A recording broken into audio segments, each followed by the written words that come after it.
School থেকে আসা অমনি চিত্তর হয়েছেন। চিত্তর না হয়ে দু একটা টিউশনি করলে তো পারেন। কেন গিন্নি? সরকার আমারে বেতন দেয়, আমি বেতন পাই না?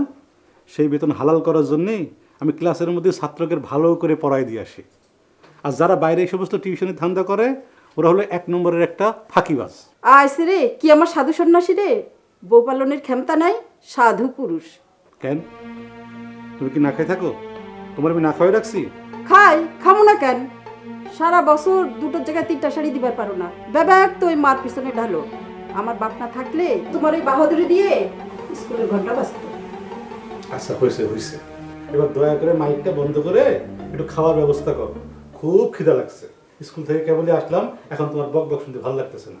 যাও যাও, খাওয়া দাও, খাওয়ার ব্যবস্থা করো। আহেন, খায়াল হয়ে আবার চিত্তর হন। আপনার তো চিত্তর হন আর শুন, এই ছাড়া তার কোনো কাম নাই। এই তো সম্বল। আরে এইটা ছাড়া কি আর দুনিয়ায় কিছু আছে নাকি? চলো চলো।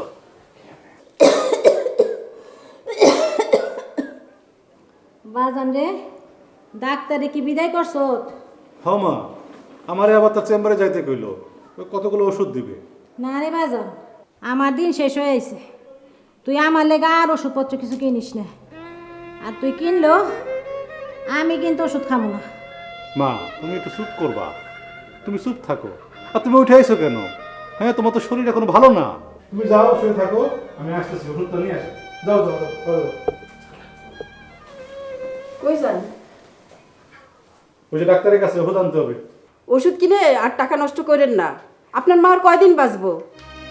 কয়দিন বাদে না আসমার বিয়ে। আপনি না তার বড় দুলা ভাই, তারে একটা ভালো কিছু দিবার না পারলে আমি মুখ দেখাই কেমনে? ও, তোমার মুখ দেখানোর জন্য আমার বড় কিছু একটা কিনে তোমার বোনের বিয়েতে যাওয়া লাগবে এই সময়? আমার ওই মায়ের শরীরের থেকে তোমার এখন বোনের বিয়েটা বড় হয়ে গেছে। দরকার হলে আমি ওই বিয়েতেই যাব না। ওরে আল্লাহ রে, আমি এ কার ঘর করি?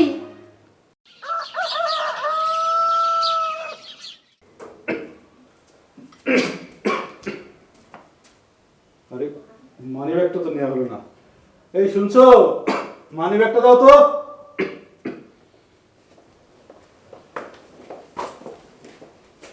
আরে সর্বনাশ, ভাগ্যিস মানি ব্যাগটা চামড়ার ছিল। এইটা যদি লোহার তৈরি হইতো, আল্লাহ রে আল্লাহ, তাইলে আমার অবস্থা যে আজকে কি হইতো একমাত্র আল্লাহ জানে। আপনি শরম নাই? পকেটে নাই টাকা, মানি ব্যাগ নিয়ে ঘুরে। আপনি একটা অপদার্থ, এটা বলবো তো? আমি আসলে একটা অপদার্থ। আরে মাথায় যদি পদার্থ থাকতো তাহলে কি গ্রামে বসে বসে স্কুলে মাস্টারি করতাম নাকি? আপনার মতো একটা অপদার্থের কাছে কেন যে আমার বাপে আমারে বিয়া দিছিল? ওই যে খোঁজ নিয়ে দেখো, সারা গ্রাম ঘুরে ঘুরে তোমার জন্য পদার্থ মার্কা কোনো ছেলে খুঁজে পাই নাই। তাই শেষে আমার মতো অপদার্থরে তোমার গলায় ঝুলাই দিছে, বুঝছো? বেশরম জানি কোন হানকার। গত মাসে আমার বাপে 1 বস্তা চাল পাঠাইছিল, ভাতের চিন্তা করুন লাগে নাই। এই মাসে কি খাইবেন? শুধু তো মা মা মা মা করেন। মার হয়েছে ক্যান্সার, এক পা কব্বরে, তারে ওষুধ কিনে দিয়ে কোন স্বর্গে যাবেন আপনি? আচ্ছা, এই আমি যখনই বাইরে যাওয়ার জন্য পা বাড়াই তখন তোমার এসে ঘ্যান ঘ্যান না করলে তোমার পেটে ভাত হজম হয় না? সত্য সব, যাও ভিতরে যাও, যাও। বাজান, আমা, আমার নিয়ে আর তোরা চিন্তা করিস না। আমি আর কয়কাল বাসু, তুই আমার নিয়ে আর অশান্তি করিস না করে। আমার আর এইটা আমি ভালো লাগে না। মা মা তুমি থামবা। আচ্ছা মা শোনো, আমি না হয় অত বড় লোক না, তাই বলে আমি বেঁচে থাকতে তুই বিনা চিকিৎসায় মরে যাবা, আর আমি সেটা চাইছে দেখবো। কি রে বাজান, তোর কাশিটা মনে বাড়ছে? না, একটু ঠান্ডা লাগছে, গরম পানি খেতেছি, সেরে যাবো মা, টেনশন করো না, না টেনশন রে করো না। বাজান, আমার কিন্তু ভালো লাগতেছে না। তুই আইজি মিষ্টা ডাক্তারের কাছে যাবি বউ মানে নিয়ে। ক যাবি? আচ্ছা দেখবো না। কোনো দেখা দেখি নাই বাজান, তোর কাশির শব্দটা কিন্তু আমার একটুও ভালো লাগে না। তুই আইজি ডাক্তারের কাছে যাবি। ক যাবি? বললাম তো দেখি দেখবো নি, আমি না, ব্যবস্থা না, নেবো নি। তুমি কোনো টেনশন করো না, যাও তুমি ঘরে যাও।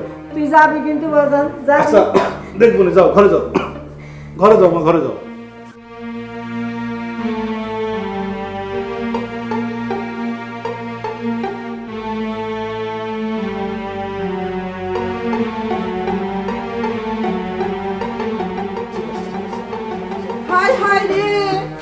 এখন আমাকে কি হইব? মা মা করতে করতে বুকের ভিতরে বানের পানি জমাইছে। এই পানি সেচতে ঢাকার ডাক্তার লাগবো। এত টাকার ঘর কোথায়? হায় হায় রে। বাজান, মা, ডাক্তার কি কইছে বাজান? ডাক্তার কইলো যে ওই লাংকে নাকি পানি জমছে, ঢাকায় গিয়ে ইঞ্জেকশন দিয়ে পানিটা বের করতে হবে। কিন্তু এটা তো মেলা টাকার মামলা মা।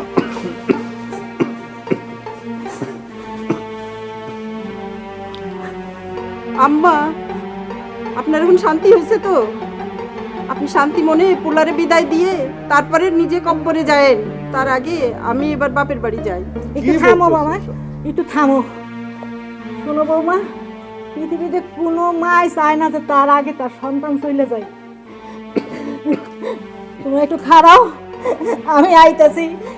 মা, মা কোথায় যাচ্ছ? মা, আরে তোমার কি আক্কেল কোনো কালো হবে না? হ্যাঁ, আমরা আসলাম বাইরে থেকে, মা কত টেনশনে আছে, এইসব কথা এখন না বললে হচ্ছে না। থামেন আপনি থামেন। এই নে বাজার, এখানে 50,000 টাকা আছে। হ্যাঁ?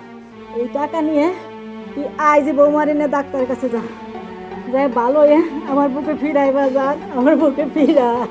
মা, 50,000 টাকা? এই টাকা তুমি কই পাইছো? তুই যে আমার মিষ্টা ডাক্তারের কাছ থেকে ওষুধ এনে দিতে বাজান, হ্যাঁ। ওই ওষুধ আমি একটা ওষুধও খাই নাই রে বাজান, একটা ওষুধও খাই নাই। ওই ওষুধ আমি সব ডাক্তারের দোকানে ফেরত দিয়ে এই টাকাগুলো জমাইছি। তুই যা বাজার, তুই ডাক্তারের কাছে যা, তুই ভালোই আমার বুকে ফির হয় তাই মনে হয় শান্তি পাবো রে বাজার। মা, তুমি এটা কি করছো? মা, তুমি এটা কি করছো?